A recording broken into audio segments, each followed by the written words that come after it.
When I was driving to work this morning, I was listening to another radio station, as we broadcasters sometimes do. What I heard shocked and saddened me. The Entertainment Roundtable. They're here, nerds. Wait, is this the group that goes around mutilating squirrels? You just mind your P's and Q's, Buster, and remember who you're dealing with. Well, at least we found them. Fortuitous, Captain. And now that we have them all together, you can't make an omelet without breaking some eggs. The Entertainment Roundtable. They make one person go, blah, blah, blah, blah, blah, and the other person go, what are you talking about? And then one person goes, blah, blah, blah, blah. Hey, welcome into it as we are into the weekend here. Entertainment Roundtable kicking things off. We got, let's see, we got 3 airings coming up this weekend. 5 a.m. Saturday morning, 7 p.m. Saturday evening, and noontime on Sunday afternoon. So plenty of opportunities for you to hear us. If you miss any one portion, there are other opportunities for you to hear us. Appreciate you listening here. I'm Steve West. I'm the host. I am joined in the studio by my co-host and longtime producer of said segment and very frequent contributor, Jeff. Hey. How are you? I'm good. Yeah? I got a belly full of pizza. Yeah? And found out that you finally watched the movie Frozen within the past couple of days. I did. You were unimpressed. No, actually, I kind of liked it. I just was confused. You know, how the song Let It Go has sort of become this anthem for empowerment and freedom, even though as she's singing it, everyone else is suffering because of her. Aha. That's all. Okay, so you didn't quite get that, huh? Right. Gotcha. Somebody tried to give me some explanation, like, well, as far as she knew, she brought it with her, and she was alone, and nobody else was, and now she's finally, but that wasn't the case, though. You didn't buy that one, huh? No, sorry, she was self-absorbed, and that's all. I watched the movie, and I'm sitting here thinking, and Jacob, welcome in, by the way. You and I went and we saw the movie in the theater, and the art was fantastic, but it was very, very painfully obvious you and I were not the audience for that film. No, not even close. So, Jacob, welcome in. Everything good? Everything's great. Wonderful. Dave on the phone as opposed to being in the studio because moving continues to dominate your life, I bet. Yes. How is that going, by the way? Well, I'm sitting right now surrounded by cardboard boxes full of my most loved items. So, yeah, that's it's working out that kind of well. taken over. Yeah, it's working out that well, huh? Yeah. Yeah, I gotcha. All right, and from up in Maryland, we've got Ryan on the phone. Ryan, how are you, sir? I'm doing well. I got my vodka martini shaken, not stirred. We do have some Bond news coming up here, and I understand you got a couple of reviews to do as well, correct? What do you got? I got a review of Horrible Bosses Part 2 and John Wick. John Wick. Well, I'll tell you what. It's been a while since John Wick has been in the top 10. I know that several of us had the opportunity to go check John Wick out. We actually kind of enjoyed it, kind of a guilty pleasure. Nobody's going to mistake this thing for Oscar material, but it was kind of a fun ride for what it was. Why do you want to throw the word guilty in there? I just loved it. Unabashedly. I feel no shame at all. I said this about the film when we reviewed it. This was the film that Lucy wanted to be. And that's pretty high praise when you think about the fact that it was Keanu Reeves. So I say right after I let you know that you can also be in touch with the show through the Facebook page at facebook.com/The Entertainment Roundtable. Let's kick off with Ryan doing a review of one John Wick. Yes, sir. For John Wick with Keanu Reeves, I did enjoy the film. I don't think it's as great as other sources of mine made it out to be. I'm going to give it a 7 out of 10. You just throw us under the bus, Jeff. I think you kind of did, Steve. Keep going, Ryan. I'm sorry. No, it's all right. I'm used to being interrupted and thrown to the waste. But anyway, as I was saying, I love the cast. There were some good cameos by some. You got a pro wrestler in there. You got Mockingbird from Agents of S.H.I.E.L.D. thrown into the mix, a.k.a. Adrian Palicki, who I love to death, by the way. That was good. I like the stylized action. It was really cool. Kind of reminded me a little bit of Collateral with the club scene a little bit there with Keanu Reeves in action, but otherwise, I'm going to give John Wick a 7 out of 10. Good stuff. Not great, but not terrible. It was an enjoyable film. For the most part, I would have liked a lot more dialogue and background on some of the other characters. But other than that, 7 out of 10 for Mr. John Wick. As I remember, that's about where the rest of us fell. Right about 7 out of 10. Give or take. I don't want to disagree. I don't want to disagree. But you're going to? How bizarre it is for someone to say, we've got some good actors in there, we've got a pro wrestler. It is a little unusual to hear that, Doorman, Francis. It is a little unusual to hear that, but yeah, Dave Bautista, you think about what he's done in his career, and then to turn around, and he did actually a pretty good job in a somewhat limited role in Guardians of the Galaxy, and it has expanded out. The aforementioned Bond, we'll be talking about Bautista again, but you might have gone even a little bit higher. I can't remember. I was about 7.5. Right. You were And I've since revised it. I've given at least 14 stars out of 10. I've got to make up for all this sort of half-hearted enthusiasm I'm hearing. Come on. I'm giving it extra stars. So as opposed to the ultimate pessimism that you had last week, this week you're optimistic? Sure, why not? Okay. When it comes to John Wick. At least, right? I wish it came out in time for Christmas so I could give it to everybody. There you go. And, well, hey, you never know. It might. St. Vincent starts off our top 10 here. 1.7 million, 39.2. Just found out, by the way, if you have not seen it and want to, our friends down at Amstar and Alabaster are getting it this week, because otherwise it's a pretty weak week when it comes to movie releases. Birdman in at number 9, 17.2 million there. Gone Girl continues to rack up the cash, up to 160.5 and still hanging in the top 10. Theory of Everything going into a bit of a wider release, so it's up to $5 million, so 9.5 there.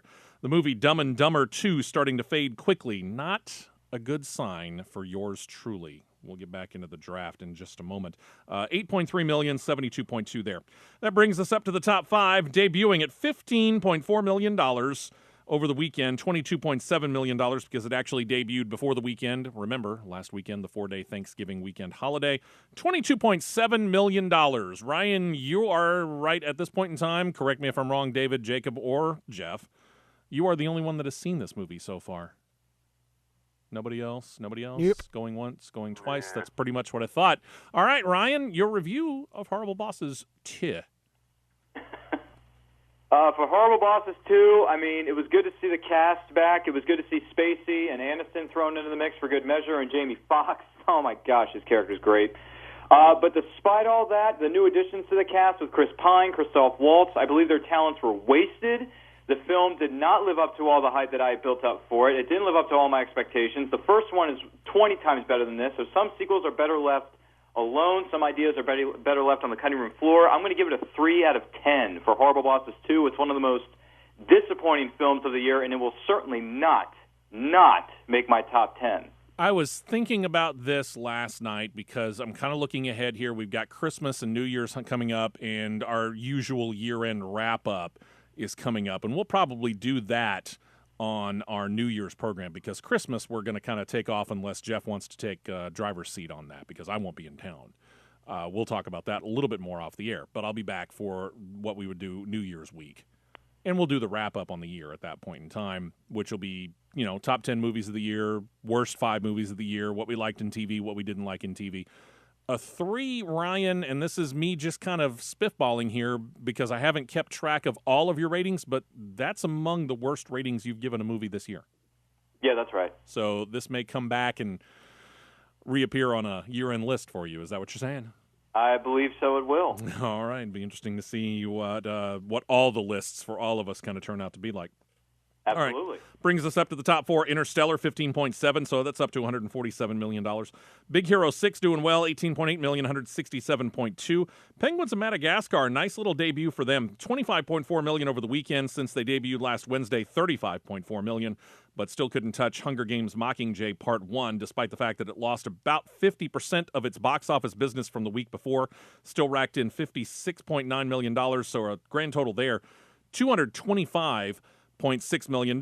Now, when it comes to our Winter Movie League draft, we're not affected by anything coming out this weekend because all that comes out this weekend is Reese Witherspoon, Laura Dern in the movie Wild, a woman's 1,100-mile solo hike after getting past some personal tragedy. And I couldn't recognize any name in particular on a movie called The Pyramid. It's about an archaeological team who seeks to unlock the secrets of a recently discovered lost pyramid. Apparently somebody went digging in the sand and found a pyramid buried or something like that. I don't know what the deal is there. Any interest in either one of those? Anyone? Maybe someday down the line, maybe The Pyramid, just for pure for giggles. Giggles, yeah. There's the only way I would probably watch this is like on a free preview weekend, and I just happen to catch it there and I go, okay, well, I'll check it out once, and that'll be about it. Also in limited release, Zero Motivation, a film called Pioneer, starring Wes Bentley and Stephen Lang. Wes Bentley will die. What? Wes Bentley is the Star Trek red shirt. Is that what you're saying? Yeah, Wes Bentley was Seneca Crane in The Hunger Games. That's true, too. He's died in everything we've seen so far. Hunger Games, Interstellar, and... He didn't die in American Beauty. Well, that was before he became famous. Oh, yeah, that's right. And then he did that independent horror film, P2. I remember that one. Ghostwriter did get him, though. P2. Yeah, parking garage, girl gets trapped, and Wes Bentley's the guy, like, stalking her and after her and all that. I have to admit, I've never seen that. It was actually good. Anything? This is riveting. Isn't it, though? Good grief. The career of Wes Bentley. Yes, indeed. Comet, which stars Justin Long and Emmy Rossum. You got a movie called Life Partners and a film called She's Beautiful When She's Angry. So I don't imagine anyone's going to be... I don't see a whole lot changing in the top 10, to be real honest. She's Beautiful When She's Angry, the David Robertson story. There you go. You're welcome. Yeah, so we still got two hosts that haven't gotten on the board yet, but there is a battle out front. It's between David, who's on the phone, and Josh, who is absent because, again, the Irwin brothers continue to work for about another 2 to 3 weeks on the film that they're producing and filming right here in the Birmingham area called Woodlawn. Josh got the early lead, strength of Hunger Games, Mockingjay Part 1. It's helped him to, as of this morning, rack up this morning's numbers, right, Jacob? Probably, I think Tuesday was the latest. Tuesday's numbers. Okay, so $260.2 million there. David, you're in a close second. Major help from Big Hero 6, The Best of Me, and the just-released Penguins of Madagascar. So you don't have any more movies left, but you've racked up $232.1 million so far in Penguins of Madagascar. Debuting at number 2, that's a pretty good sign for you. So you may actually give Josh a fairly decent run for his money there. All right. Ryan? You also have all three of your movies out currently. You're holding down third place. Interstellar is your big one. It's helping you out a humongous bit. But you got Horrible Bosses out there, which $15.4 million, debuting in fifth. We'll see if it catches fire. And then Foxcatcher, still seeking audiences, but hey, it's up over $2 million now. Oh, that's nice. Yeah. You have a grand total right now of $176.3 million. The only other one on the board is me, total of $73.1 million, all based on the one movie, Dumb and Dumber 2. Got The Hobbit and Into the Woods yet to go. I'll be done by the end of December with all of my movies out. Next week, Jacob, you're finally going to get on the board. The first of your three movies will hit theaters, Exodus, Gods and Kings. And then the week after that, Jeff, you're going to get your first release of the draft. Annie will come out on the 19th. Yeah. It's a hard knock life, y'all. Yep. In addition to Exodus, Gods and Kings next week, you got a movie called Inherent Vice, which looks fantastic. Yeah, it's one of those odd-looking trailers, but it actually has kind of an odd attraction to me. So looks like maybe I might actually try and watch two films next week because I am curious about Exodus, Gods and Kings. I want to mainly because of the fact this is big budget Hollywood dealing with the Bible, and I want to see if they butcher it as bad as Noah or if it's an improvement over Noah. I hope it's an improvement. Which, by the way, is my own preview of some of the films that may show up on my year-end worst list. Just saying. The only way it could be an improvement over Noah if it's one of the best films of the year, guys. Come on. Right. I don't know what movie it is that you happen to watch, but it wasn't the same Noah I watched. So, just saying. When we come back, we'll start to get into movie news, and we're going to start off with news about the rebooted Charlie Brown. Talk about it next. Hope you got your popcorn, because we're back to the Entertainment Roundtable on Superstation 101. I'm sitting in the railway station, got a ticket for my destination. Coming back to the music of Simon and Garfunkel, this is the song Homeward Bound, and it will be part of the soundtrack to the movie Wild. Nope. Yeah, really. Wild, starring Reese Witherspoon and Laura Dern. There's actually 2 or 3 Simon and Garfunkel songs on here, song from the Hollies, so I almost want to say that maybe this particular journey is set like in the early to mid-1970s. I don't know why, but looking at the soundtrack, that's what it appeared to be. Am I the only one who always felt like Garfunkel was holding Paul Simon back? Well, you might be right there. I don't know. I'm sorry, Ryan, go ahead. What did you say? I was going to say, I read the review of Wild this morning. It got great write-ups, and it's set in the year of 1995 when the girl goes on her journey. So explain all the late 60s, early 70s music. I'm not certain I get that. Maybe it has more to do with Mom Laura Dern in this case. Mm-hmm. I don't know. All right, so that said, also one more thing, Retro Cinemas down there, our friends at the Amstar Theater in Alabaster, they have so far this year aired Muppet Christmas Carol, Scrooge, White Christmas, and this past week, Home Alone. This week, December 9th and 10th, Tuesday, Wednesday, 7:30 showtimes for A Christmas Story. So if you have not seen it on the big screen in a long time or have seen the edited version that shows up for 24 hours straight on TNT, and you would like to see it unedited, here's your opportunity, 7:30 Tuesday and Wednesday. And don't forget, still doing the drive. One more week on that for cans that benefit the local area. In this case, it will help benefit the Shelby Baptist Association and their food bank. So if you can bring 300 cans of one shot, again, guaranteed, because they've never had a winner at this location and several others in the Amstar chain, from what I've been told.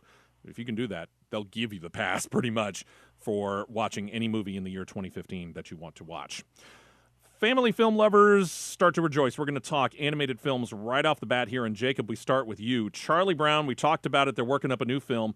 Jacob, they're kind of letting us know some of the people who are going to offer up voices. Is this anyone we know, or is this like a bunch of kids like they did with the TV specials that we're so familiar with? Yeah, it's a bunch of kids. None of these people I could read off their names and what they've done, but you're not going to recognize them, any of their names or any of their parts they've played. So, but they've got a bunch of people. So, but they're all kids. Fantastic. All right, Jeff, since you just watched the mega hit Frozen, let it go, Steve. Let's go to you. I suppose it probably wouldn't come as a surprise to anyone, but we're going to get a sequel on this. Yeah, Idina Menzel, that's her name, right? I believe so. She was asked to comment on the rumors, and she said they're all in the works, both a sequel and a stage musical. And stage musical? Yeah, and even though she won't star in the play, she says she hopes to be asked back to voice Elsa in the next film. She said, "We'll see. I'm just going along for the ride." And also, there'll be a 6-minute Frozen short, which will premiere in front of Cinderella on March 13th of 2015. So they're going to put a animated short in front of what used to be an animated film that they've turned into a live action. Yeah, it's going to be called Frozen Fever, and it's Anna's birthday. And Elsa and Kristoff are determined to give her the best celebration ever. Wow, the apocalypse came early. Didn't they already introduce live-action versions of these characters in Once Upon a Time? Yeah, they're doing it right now, yeah. All right, so I got to ask the question here because, Ryan, you do watch that show. Did you ever see the movie? Yeah, I saw the movie, and it's an hour and a half of my life I'm never going to get back. It wasn't that bad. Based upon his opinion. Why do you hate True Love, Ryan? Because Frozen's a bad movie, and we're not the target audience. Let's just leave it at that. Yeah, you're very right. We are not. Okay, let me ask this. How are they treating the characters in Once Upon a Time versus what you saw in the film? I mean, granted, you do get a lot of elements from the animated film, but this version, live action-wise, it is an improvement upon the animated film. The only problem I had was that Anna, the sister to Queen Elsa, still like her animated self, not really taking too many things too seriously. They need to fix that character a little bit. Other than that, it's still a solid show. Okay. I think my biggest problem is, and they've done this with several Hans Christian Andersen stories, which Little Mermaid and Frozen are both based upon Hans Christian Andersen short stories. They changed the ending to Disneyfy it. Just saying. Mm-hmm. Let's do one other animated film here. This one going to you, Ryan. This one featuring the voice of The Rock, Dwayne Johnson. What's the film? The name of the film is going to be called Mona, and Dwayne "The Rock" Johnson is going to voice the character of Maui, who is a demigod who aids a young girl on a nautical adventure. No release date as of yet. One would assume probably late 2015, maybe 2016, right, depending on how much artwork they got to do on it. Mm-hmm. Yeah. All right. So there you go. From there, we go to superhero news. And Jacob, we start with you. They've given us a synopsis for the Fantastic Four. Is there anything interesting set to take place here? Well, it's a little interesting. They are kind of straying from the traditional Fantastic Four origin. According to the synopsis, they are a contemporary it's a contemporary reimagining of the Marvel's original and longest-running superhero team, and it centers on 4 young outsiders who teleport to an alternate and dangerous universe which alters their physical form in shocking ways. Their lives irrevocably upended, the team must learn to harness their daunting new abilities and work together to save Earth from a former friend turned enemy. So it's like the same thing, except for they get transported to an alternate universe. I'm riveted. Anybody else? Yeah. No. Bring it on, man. Come on. I won't be seeing this train wreck. Yes, you will. Don't even act like that. Lies. Let's wait and see the trailer first before we start calling things train wrecks. Train wreck. David, you have no faith in any cinematic universe unless it's Marvel. That's all you care for, man. Here's the thing. This is Marvel. Yeah, but no, this is Fox, not Marvel Studios. Well, that's Yeah, true. it's not Marvel proper. I mean, if it looks like a train wreck and sounds like a train wreck, I mean, Are we quacking like a train wreck here, too? sounds like a train wreck to me. All right. You know, I don't want to be biased, but you are. Honestly, Marvel is the only studio doing any franchise right now. Just is. I hate to say it. I'd love for that not to be the case. I have to admit, I was waiting for somebody to disagree, but I heard a whole lot of nothing there. No, believe me, I disagree, but we'll go into that later. He's still a little early in the WB. Well, I haven't seen Fast and Furious, so I can't speak for that, Ryan. Wow. I'm not talking about that franchise there, buddy. Jeff, let's go with Guardians of the Galaxy 2. We're getting word on Nova. What's going on there? Well, James Gunn, you know, the guy, director. You know, that guy. That guy. He Yeah, directed him. that thing. What directed it? He had a Facebook post. So he was the director? Yeah. Gotcha. Just wanted to check. What did he do on that movie again? He was. I think he did some writing too, and directing. And directing. Yes, sure enough, he probably Okay. coached some actors. But apparently there was a Facebook post about the connected universe, and he was asked about including Nova in Guardians 2, and he said, "I don't want Nova right now, because I think Quill being the only Earthling is important. That serves the entire movie-going audience, and not just a handful of Nova fans. He has nothing against Nova in future movies, but it doesn't serve the movie right this moment." Okay, so not yet, but pending. He's sticking to his gun. Thank for you. the second film. I knew that was coming sooner or later. You've been working on that one for a while, haven't you? Actually, I gotta say that just came to me. Should have left it. Lies and subterfuge. Ryan, let's talk about news about Captain America 3 and Hugo Weaving, who played Red Skull of Hydra in the first Cap movie.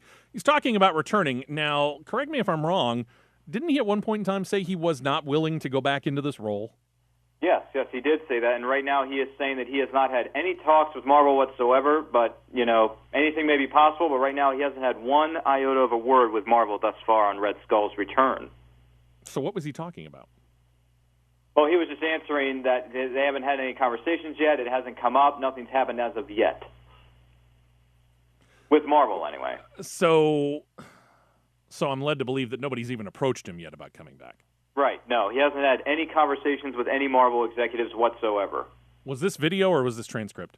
I believe it was a transcript of an interview overseas. See, so there's no way of getting kind of an idea of what his facial expression was like or what his voice inflection was like when he talked about this. Nope. So I'm still kind of wondering whether he may be open to a return or not. I imagine that he was looking and sounding just like Agent Smith in all his interviews. Probably. That's what I was thinking. It's Hugo Weaving. He sounded like Hugo Weaving. It's going to The be robot. a very good film, Mr. Anderson. Yeah, indeed. Jacob, word about the upcoming Ant-Man film and a female star, Judy Greer. She's talking a little bit. What is she talking about? Well, she was just talking about her character that she's going to be playing in Ant-Man. She's going to be playing Paul Rudd, who plays Scott Lang. Is Scott Lang's estranged ex-wife, and they have a daughter together, and their relationship is not great. But she says she felt like her character is still rooting for him to succeed. And it's kind of interesting that she mentions Lang's daughter, who is goes on later to become a superhero herself. Don't know if we'll see that in the movie, but it's kind of interesting that the daughter will be a character in the movie. Okay. Sticking there, and one more note on Marvel's universe. Chadwick Boseman recently got to talking about his upcoming turn as the character Black Panther. We are going to see him a little in Captain America 3. Then he's going to get his own film. 2017, Jeff? Sure. I think. Future. I want to say that that's what I remember reading, but what is he saying about the character? Well, he said, and I'm quoting here because it was a video, so I just transcribed it. He's beyond excited that there are a lot of different ways this story could go, and I'm really excited about how it fits into the bigger picture as far as what Marvel is doing. And being part of the discussion is just really huge. Let's just say he was very excited. He's amped up. Yes, he was very excited about the whole thing. Ryan, over to DC Comics. Plans for the upcoming Suicide Squad film. Just saw it referenced last night. The past couple of nights. So we're recording on a Thursday, by the way. Last couple of nights we've had the Flash and Arrow crossover on the CW network, and in the Arrow they actually mention Suicide Squad by name. So it's out there now in the world, but we've noticed that there's seems to be very little crossover between what we're seeing on TV and what will be in the movies. What do we know, though, about Suicide Squad? Like, who's in it and all that? Well, for the Suicide Squad film, they have cast most of the roles. They got Jared Leto taking on the role of the Joker, Margot Robbie from Wolf of Wall Street as Harley Quinn, Will Smith as Deadshot. That's a wild card. We'll get to that in a minute. Tom Hardy as Rick Flag, Jai Courtney as Captain Boomerang, and model Cara Delevingne as the Enchantress. This is going to be directed by David Ayer. It's going to hit theaters everywhere on August the 5th, 2016. I'm happy with this casting, but Will Smith's ego has gotten 50 million times bigger in the last 5 years than any actor I've seen. So Deadshot, I don't think he should have been cast for this role point blank. I don't think he should be involved anywhere near the DC Cinematic Universe. But then again, I'm willing to give this thing the benefit of the doubt and see where it goes. It's intriguing to me with all the other people that have been cast for these roles, and most of them, aside from Joker, are making their cinematic debut. Anybody else want in on this? I don't like the casting of Will Smith or Tom Hardy. I don't like Jared Leto either. I don't. So you're about as thoroughly unimpressed as you can possibly be so far, Dave. Yeah, honestly, I like the Suicide Squad that we've already been introduced to in Arrow. Yeah. So I don't really see a point. But Simon Tam is dead. Do what? I'm sorry. Sorry, they killed off a character in Arrow. And yeah. Don't say anything. You haven't seen it yet. This is like season one. This is like they first introduced Suicide Squad in Arrow. It's been a couple seasons back. That's true, too. I think it was debut season, wasn't it? Yeah, I think it's been a while back. You might be right. All right, Jacob, anything you looking forward to this? Not? Well, what? I mean, I'm gonna, I don't know that I'm looking forward to it. I question Will Smith in this. It feels like it's going to sound weird to say, but it's too big of an actor for this. I don't know if that sounds right, but he just seems too big of an actor for this. And it's weird that they've cast Tom Hardy, but yet he's not going to play Bane. Gotcha, Jeff. Your thoughts? Will Smith is just—he's the bankroll man. He's going to bring in a much wider audience in this film. I'm sure that's one of the major reasons they cast Will Smith. Mm-hmm. He's the biggest star in the world. So because he brought in a huge bankroll for After Earth. Well, he did, but the problem is they didn't bring in the box office along with it. Yeah, I don't know. I honestly think he was the one cast member they put it. We got to have somebody out of a known quantity, a big star, to get everyone's attention to this movie. That sounds like a suit move to me. More than yeah, I tend to lean towards where you're going with this. They went after stars on this one as opposed to going after an ensemble that works together regardless of whether or not they're really well-known names. I mean, Guardians of the Galaxy, yeah, we know Zoe Saldana. We know Dave Bautista, but not necessarily because of his acting ability. So we know some of the people, but not necessarily are they big-time famous actors. You look at what they're doing in the Avengers. Yeah, we got Robert Downey Jr., and later on we started adding in some people, but it's not like those guys were A-list stars before they came in, save for Robert Downey Jr. So to me, I'm not so certain that they're doing anything other than going after star power and hoping that that's going to overcome any possible weaknesses that may be in the film. I'll end up checking it out, but I'm a little wary of it. But I think my wariness has just as much to do, if not more so, with the unevenness of what DC has done in the film universe so far, as much as any kind of star power that they're going with on this. Yeah, if their past actions are any indication, this movie won't be involved in the cinematic universe at all. Yeah, very much. Yeah, you might be right. Jacob, Batman versus Superman coming in 2016. Going to get a sneak peek at an upcoming villain for forces to take on. What, if anything, is known about said villain? Well, there's a couple of things, and the story that I posted actually buried the lead here, I think. But they've confirmed that Doomsday is the villain for Batman versus Superman. And we know that the Joker exists in this universe, and Superman knows who he is, although he will not appear in the movie. There's also some, minor Batman villain that has a bit role in it, which I don't know why that was important to this. But All right. There you go. Let's move away from superheroes. Jeff, to you. Jason Statham got his next movie coming out. What is it and when? Yeah, Wild Card is going to open in theaters and on demand on January the 30th.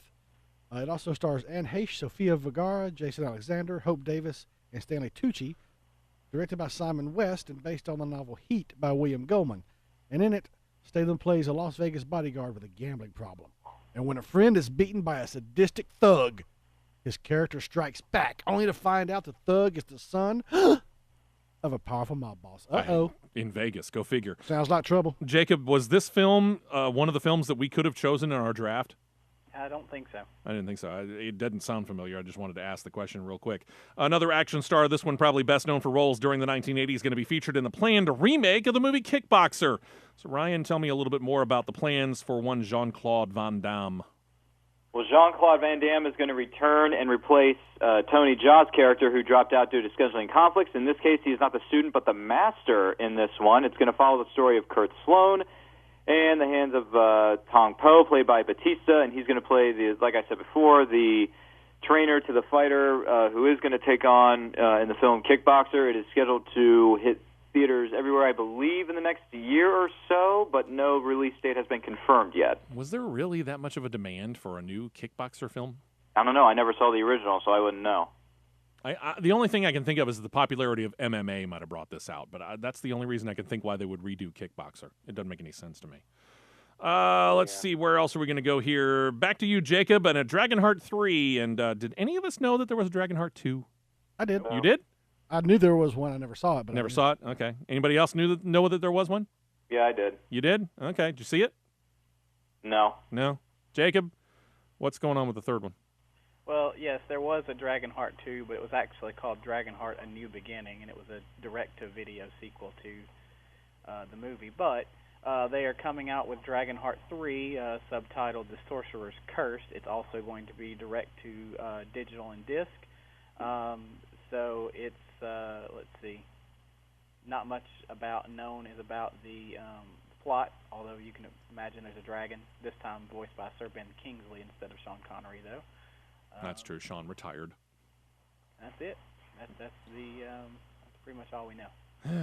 I wonder if they're going to ignore the straight-to-video release or whether they're going to include that into the whole canon there. I guess we'll find out later, or maybe not.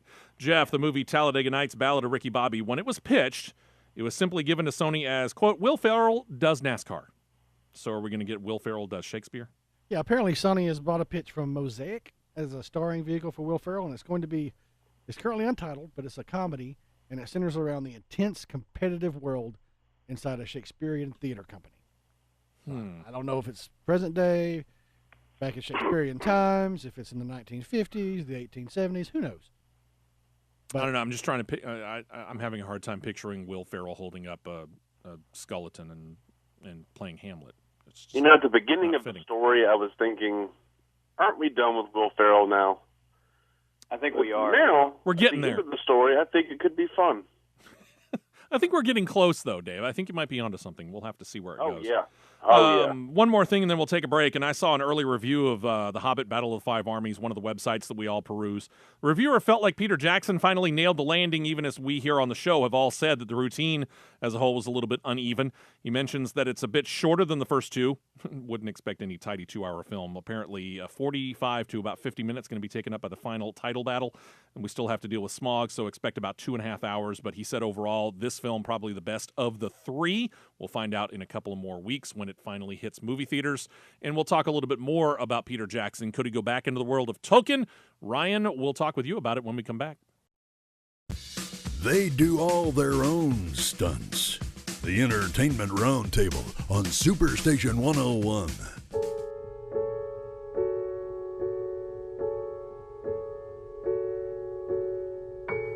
Over the course of the production of this show, we keep finding ourselves breaking new ground. Like, we had never mentioned cable news networks for a long time, and then we finally broke that ground and talked about it. PBS, we'd never talked about it, and then finally broke that ground. I realized when this story came across that I couldn't ignore it, only because of the fact that we finally broke through the ground of, we had never talked about soap operas up until this point. This is Nadia's theme, otherwise known as the theme to The Young and the Restless. We'll be talking about a star who had a fairly bad Thanksgiving coming up in a little bit. Right now we continue with movie news, and Ryan, back to you. The man who played Gollum in The Hobbit and Lord of the Rings films, first of all, he's going to be involved in Star Wars The Force Awakens. Not a big surprise here, Ryan. Do we know how? Unfortunately, no. As far as Star Wars goes, we're not sure what character he could be playing, but now the rumor's coming out that he may be playing a multitude of different characters. Okay, Jeff, do you know any more on this, by the way? According to, let's see, the rumor coming from a site called Jedi News, they say he'll be playing both in the flesh character and quite probably a mocap character. Okay, that's what he excels at, let's face it. And, of course, again, he played Gollum, so Ryan, Peter Jackson possibly got to talking about going back to Middle-earth, and let's face it, the two biggest hits that he ever had, The Hobbit and The Lord of the Rings, they've already been made into movies. I've read the one other Middle-earth-based book that he's got out there, and it is not the most compelling book. Would he be interested in doing the Silmarillion? Well, there's always a possibility of him doing it, but right now, logistically, he is saying no, he's done, he's going to leave this franchise behind and move on to bigger and better things. Yeah, and I believe there's a rights issue in there as well. Yeah. I think the Tolkien family still holds the rights to Silmarillion, while as Lord of the Rings and Hobbit have long changed hands about 15,000 times. So, again, it's probably the weakest of the material when it comes to that from Tolkien. Hopefully they'll just kind of leave it alone. God, if he got his hands on it, it'd be like 30 movies. You're probably right. See, other sequel news here. Source Code getting another round. Who is going to be in this one, Jacob? We don't know. They haven't announced a cast yet. I thought that there was one person attached. No, we've got some directors and writers attached, but no. So they're real early in this process, then. Yeah, this is really early. Gotcha, Jeff. There is a third planned film in the Da Vinci Code film series, and other than Tom Hanks, do we know who else is coming in and what's going to be the title? Yeah, Felicity Jones, the British actress that's in The Theory of Everything, the film about the life of Stephen Hawking. Mm-hmm. She's going to be joining the cast of Inferno. It's the third film based on Dan Brown's series of novels that started with the Da Vinci Code and then got worse than Angels and Demons. Yeah, no kidding. She's in early talks, according to Deadline. She would play Sienna Brooks, who is a doctor attempting to help Langdon recover from. Wait a minute. I just copied and pasted this a while ago. I didn't see it. She's a doctor attempting to help Langdon recover from amnesia in time for him to prevent a madman from unleashing a plague linked to Dante's Inferno. Oh, this is only getting worse. She needs to help Speaking of soap operas. She needs to help him recover from that haircut. Yeah, really, no kidding. This is a film I will be ignoring, I can tell you that right now. Oh, that Robert Langdon hairpiece is the worst in film. It is so bad. Tom Hanks, you look terrible with it. I'm sorry. Then there's a guy who doesn't worry about hairpieces, he just goes bald. Bruce Willis, going back into science fiction. He's the owner of a resort in the future. The film is entitled Vice. Ryan, what else do you know? We know that it's about like you said before, it plays the owner in which customers use androids to play out their darkest, most decadent fantasies, but when one of the androids, played by Amber Childers, who I never heard of a day in my life, gets wise to what's going on, she breaks out and has Thomas Jane try to help her solve things. It's going to hit theaters everywhere on January the 16th. So John McClane. I'm seeing this. John McClane meets the Punisher. About that, yeah, and I have seen the trailer. It looks kind of interesting. I have yet to see the trailer. Does it look okay? I mean, does the special effects look okay? It looks all right. Granted, it reminds me of the one he did beforehand, which was Surrogates. Yeah. Well, I was thinking there's kind of a cross between several things, a little bit of Fifth Element, a little bit of Blade Runner, and a little bit of Surrogates. So I don't know whether there's much original here, but it might be kind of a fun ride. God, it's too bad Ben Affleck already was in a movie called Paycheck. One final note on movies. We previously talked about it, and the previously named Bond 24 now has an official name. It's going to be called Spectre. In addition to Daniel Craig returning as 007, got Christoph Waltz, who will star. Talked about him last week. We also know that Monica Bellucci is going to be in there, and the aforementioned Dave Bautista. Also, they released the information the principal filming on the movie begins Monday. They want this out November, December next year, correct? November 6th of next year, so get ready, man. There you go. This is Sam Mendes, by the way, is back in the director's chair. This is the follow-up to Skyfall, and Skyfall, the biggest moneymaker of all Bond films. And that, by the way, includes when everybody adjusts for inflation as well. Skyfall still the biggest moneymaker of the entire Bond series. Out on Blu-ray next Tuesday, just in time for Christmas. 3 films, but only one of them is huge. It is not Dolphin Tale 2. And it's also not When the Game Stands Tall. It is Guardians of the Galaxy. Yes, you can get it just in time for Christmas. And I will. For TV series collectors, you can choose from these. Season 8 of Doctor Who. Hello, Dave. You got Volume 13. I love this. Volume 13 of Family Guy. Season 3 of the old, what was this, late 70s, early 80s married private detective show Heart to Heart. And Season 2 of Under the Dome, which just wrapped up not too long ago as well. Into TV news, let's get to as much as we can here, guys. We'll lead off with Jacob at NBC and the planned follow-up to the mega-successful miniseries The Bible. That was on the History Channel. NBC has taken it over. It's called The Bible AD, and they have started to release some information about it. You learn anything, Jacob?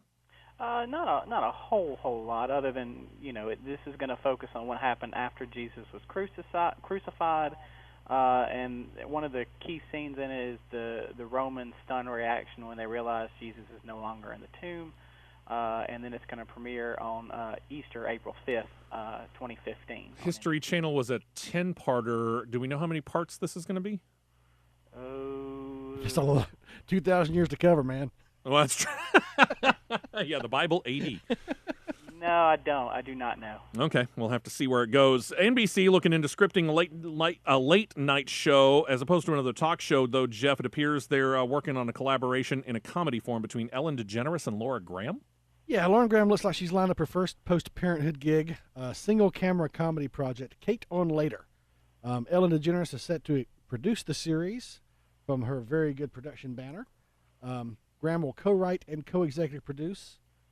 And she's attached to star if the project receives a pilot order. Now, what the show will be about, it revolves around a woman played by Graham who winds up with an opportunity to host a late-night talk show. So we didn't go too far away from the talk show thing. Where are they going to slot this? Because they got Fallon and then they got Seth Meyers following Fallon. They're going to put it after Meyers? I think it's going to be like a primetime comedy. It'll be a show about a woman. I was under the impression it was a late-night slotted thing. So, no, this is primetime. Yeah, it's a sitcom about a woman. It's a sitcom about a late-night talk show. Who gets a late-night talk show gig, yeah. In other words, it's the story of what Joan Rivers could have been had she gotten Johnny Carson's old slot. From what I understand, if it's a single camera, it's not really the same. It's sort of The Office meets 30 Rock, only to do with a late-night show. Okay. Well, we'll see where it goes. And speaking of sitcoms on NBC and Parks and Recreation, they're in their 7th and, as it turns out, final season. Network has made some special plans for the final episodes. Ryan, what are they working up? Well, unfortunately, I don't have all that information in front of me, but I believe they said they were going to make the series finale a 2-hour special, I believe, after they air the last few episodes, I believe. I'm not sure. I want to say, because I took a kind of a quick perusal on this, they've relegated this into pretty much death. I want to say that they're moving it to Tuesday nights, which means they're taking on CBS's NCIS and NCIS LA and ABC's Agents of S.H.I.E.L.D. Yeah, it's getting a Tuesday 8 p.m. Eastern slot. 7 p.m. Central. They're going to air the entire 7th season in 7 weeks. Okay, so you get it all back to back to back, but they're taking on NCIS, which is a monster in the ratings, regardless of what you think about it. That actually may not work out as well as NBC's hoping. The Flash is there. The Flash is there, you're right. I think they're just trying to finish up the contract. They're just going to burn them off, yeah. Yeah, just get rid of it. Speaking of CBS, Jacob, here's the talk show, or the soap operas thing here. Word came down about a week ago, Thanksgiving, that it wasn't a good day for one of the stars of The Young and the Restless. What happened? Yeah, Corey Sly was out with his girlfriend, actress Alyssa Bearhorst. I hope I got that right. Sure. And they noticed 2 men speeding and doing donuts in the parking lot. Sly asked them to slow down, or they're going to have to call the cops. And the 2 men did not take kindly to those words, so they hit him with his car and then beat him. Nice. So they have arrested the 2 suspects. And he is okay. He had suffered a broken arm and was treated for some injuries, but required some minor surgery. But he's mostly okay. They'll work that into the show, and you know it. Yeah, of course. Let's see, where are we going to go from here? Speaking of CBS, working up a superhero show of their own. Ryan, let's go to you with Supergirl. Who are they looking at to star? Well, one of the candidates to take on the role of Kara Zor-El would be Claire Holt. You've seen her on Vampire Diaries, as well as the spinoff to that particular show known as The Originals on the CW. Now, granted, Claire Holt's got some serious acting chops, no doubt about it, but This is a new Supergirl. I don't think she's the right person for the role. I think it's better to introduce some new talent into this ring and see where it goes. Either way, they're going to try to work it up for, I believe it's next fall for a premiere for Supergirl. Either way, I'm excited, and I can't wait to see where they go with it. Who would you have gone with? Like I said, an unknown. Bring in new talent that no one's ever heard of. Make her the star power here. I don't know. Maybe because we have had limited success with Supergirl, they may have wanted something of a name on it. I don't know. That's just my opinion. Well, I could be wrong. I don't know. Over to Fox, word of a new series. This plans to feature January Jones in the lead role. Jeff, what's the show? What's it going to be about? I think it's The Last Man or The Last Man on Earth, something like that. Anyway, it's a post-apocalyptic comedy, which has Will Forte as the sole survivor of some mysterious mass disappearance of humanity, which is weird because you've got January Jones in it, and also Kristen Shaw, who was the Flight of the Conchords, their biggest fan. Okay. Oh, yeah. Mel Rodriguez of Getting On, and actress Cleopatra Coleman. I love that name. I don't know who it is. So they're going to make a comedy out of the end of the earth. Something like that. I don't know. Might check it out. We'll see. Got a development deal between the Fox Network and the Brooklyn Nine-Nine star Andy Samberg, ultimately going to produce 3 projects, at least one of which we got some details coming out about. Jacob, what's up? Actually, I got details on all 3. Oh. One is called The Tyler Zone. Tyler, title character, Tyler, is going to move into a new town. He finds himself in the middle of a series of supernatural occurrences, and then he has to figure out, are they really happening or it's all in his head? There's another one called Home for the Weekend, which is hosted by Neil Brennan. It's a mockumentary-style half-hour comedy following a celebrity's return trip to his or her hometown, where pleasant strolls down memory lane can take unexpected turns and reveal surprising backstories about high-profile stars, which will probably all be fake, but I'm sure. Funny. Yeah. And then finally topics with Andre Hyland, where Andre Hyland is going to morph into several different characters and interact with the unsuspecting public. So candid camera-like. Yeah. So 3 different shows with very different takes, and could be interesting. I like the Lonely Island guys, so I guess we'll see where it goes. Do we know when they want to try and get any of these on? They're going to try for next TV season on any of those? Do you know? We don't know any timelines. They're really kind of they've just got the shows together. They're trying to shop them around. Okay. Really hitting up Fox heavily though. Okay. Idris Elba on TV in the United States. Not really something unexpected. We talked about it within the past couple of weeks, the plans to make the British show Luther, which he stars into a U.S.-based show. But Jeff, to the best of our knowledge, he's not going to star in the U.S. version of Luther, but he is going to star in something else that will appear where? On the Discovery Channel. He's going to be top-lining a docu-series about racing. Apparently, he'll immerse himself in racing on land, sea, and the air for a series that's designed to shed light on the mechanics of speed. It'll be a 4-episode series slated to air in mid-2015 on Discovery. Alrighty. I guess that could be interesting. Seems a little bit weird, but okay. Yeah. Look how fast that thing's going. That's like really fast. Well, he's yeah, really. He's done something fairly similar for BBC America. I've seen a couple of bits and pieces of it where he basically puts on a racing helmet and gets behind some really fast cars, takes them out on the track. So he's fairly accomplished as kind of a amateur racer, if you will. So I imagine he'll probably get more involved than just go, hey, look at that. He'll probably get behind the wheel of a couple of cars and maybe get behind the controls of boats and planes and stuff like that. I think he should get stars of movies about fast things to make them drive, like, Keanu Reeves or make him drive a bus. Chris Hemsworth, Yeah, exactly. Make them drive some of these fast. Just see what happens. You acted like you did it in the movie. Let's see if you can do it in real life. AMC working up a spinoff of their hit The Walking Dead. Getting a little bit of some details on this, like what, Ryan? Unfortunately, I don't have that information. Where are you going, man? I'm sorry, I know. I haven't even seen The Walking Dead either, so I wouldn't even know where to begin. Anybody have this right offhand? It's going to be about life in the zombie apocalypse with people. So in other words, it's effectively The Walking Dead, just part 2? Okay, I've got it. So they have changed the name. The spinoff is now called Cobalt, and Frank Delane and Alicia Debnab-Carey have been cast. What's this thing about? Cobalt? Let's see. What? Zombies, apparently. Zombies, yeah. Yeah, I think we've established that. Hopefully we're trying to find a cure or something instead of just showing us killing zombies all the time. It's going to center around a divorced male teacher and a female guidance counselor. That's pretty much it. That's all I know. Well, it sounds riveting. Sounds riveting. Yeah.